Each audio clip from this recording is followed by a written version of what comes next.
You're watching How Leap. Let's learn how to change the clock to 24-hour military time on your Samsung phone.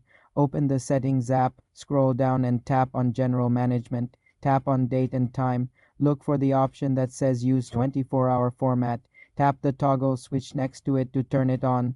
The switch will move to the right and turn blue. Your phone's clock, including the status bar and lock screen, will now display time in the 24-hour format. For example, 14:30 instead of 2:30 p.m. If you don't see this option, you may need to disable the automatic date and time setting first. In the same date and time menu, tap automatic date and time to turn it off. Then the 24-hour format option should become available. After enabling it, you can turn automatic date and time back on. This change applies system-wide, affecting most apps that use the system time format. Some apps may have their own time settings that you need to adjust separately. To revert to 12-hour format, simply return to the same settings and toggle the switch off.